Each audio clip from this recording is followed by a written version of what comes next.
আজিৰ এই ভিডিঅ'টোৰ জৰিয়তে চৰকাৰী কৰ্মচাৰী লগতে পেঞ্চনাৰসকলক স্বাগতম জনাইছোঁ।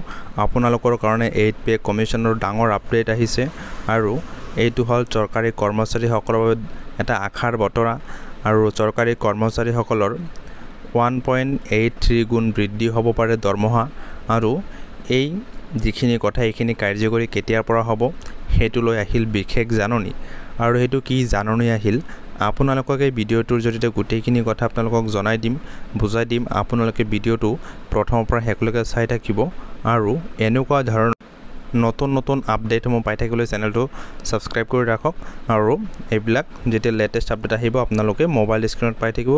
ইয়াতে দিয়া আছে 8 পে কমিছন স্যালাৰি হাইক 1.83 গুণ বৃদ্ধি হ'ব পাৰে দৰমহা। কেন্দ্ৰীয় কৰ্মচাৰীৰ দৰমহা বৃদ্ধিক লৈ ডাঙৰ আপডেট আৰু এইটো যোৱাকালি আপডেট আহিছে। নতুন বেতন আয়োগৰ জৰিয়তে কেন্দ্ৰীয় চৰকাৰী কৰ্মচাৰীসকলৰ বাবে আহিছে এক ডাঙৰ খবৰ। বেতনৰ লগতে পেঞ্চনতো বৃহৎ পৰিমাণে বৃদ্ধি হোৱাৰ সম্ভাৱনা আছে। নতুন বেতন আয়োগৰ জৰিয়তে কেন্দ্ৰীয় চৰকাৰী কৰ্মচাৰীসকলৰ বাবে আহিছে এক ডাঙৰ খবৰ আৰু ইয়াক লৈ পেঞ্চন বৃদ্ধি পোৱাৰ সম্ভাৱনা আছে। তাৰপিছত এমবিট কেপিটেলৰ এক প্ৰতিবেদনত প্ৰকাশ পাইছে যে নতুন বেতন গাঁথনিত পে ষ্ট্ৰাকচাৰ মুঠ বেতন 30% পৰা 34% বৃদ্ধি হোৱাৰ সম্ভাৱনা আছে।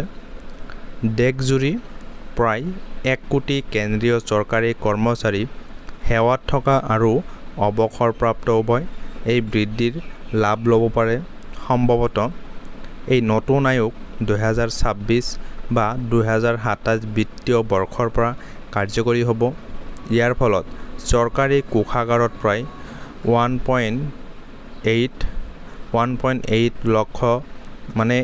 1.8 লাখ কোটি টকাৰ অধিক ব্যয়ৰ বোজা পৰিব বুলি অনুমান কৰা হৈছে।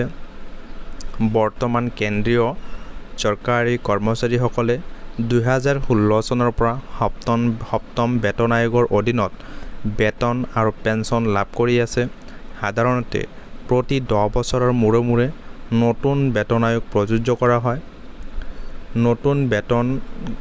নতুন বেতন গাঁথনি অনুসৰি ফিটমেণ্ট ফেক্টৰ 1.83 পৰা 2.46 লৈ হোৱাৰ সম্ভাৱনা আছে।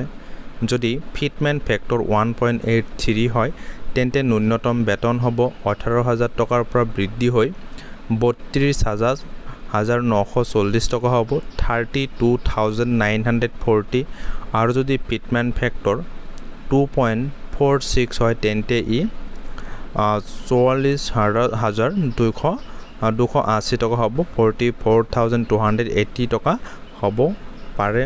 তাৰপিছত উদাহৰণস্বৰূপে যদি কোনো চৰকাৰী কৰ্মচাৰী বেছিকৈ 50,000 বেছিক পে যিটো আছে কৰ্মচাৰীৰ বেছিক পে 50,000 টকা হয় 50,000 হয় তেন্তে নতুন ফিটমেণ্ট ফেক্টৰৰ ভিত্তিত সেই বেতন হ'ব 91,500 টকাৰ পৰা 1,23,000 টকালৈ বৃদ্ধি হ'ব পাৰে। 91,500 পৰা 1,23,000 টকালৈ বৃদ্ধি হ'ব পাৰে। বিশেষজ্ঞসকলৰ মত অনুসৰি বেতন বৃদ্ধি হ'লে ইয়াৰ ইতিবাচক প্ৰভাৱ খুচুৰা ব্যৱসায় ৰিয়েল এষ্টেট আৰু সেৱা খণ্ডত ছাৰ্ভিচ ছেক্টৰ পৰিব। গতিকে নতুন বেতন আয়োগে কেন্দ্ৰীয় চৰকাৰী কৰ্মচাৰীসকলৰ বাবে আশাৰ বতৰা লৈ আহিছে। যেই নহওক কিয় কেন্দ্ৰীয় চৰকাৰৰ কৰ্মচাৰীসকলৰ বাবে বহুত ভাল খবৰ, বহুত ডাঙৰ এটা খবৰ এইটো। যেই নহওক কিয় এনেকুৱা ধৰণৰ আপডেটসমূহ পাই থাকিবলৈ চেনেলটো লাইক কৰিব, শ্বেয়াৰ কৰিব, ছাবস্ক্ৰাইব কৰিব। এইখিনিতে মই ভিডিঅ'টো সমাপ্ত কৰিছোঁ। Thank you SI light of education. Thank you ৱাটছিং দ্য ভিডিঅ'।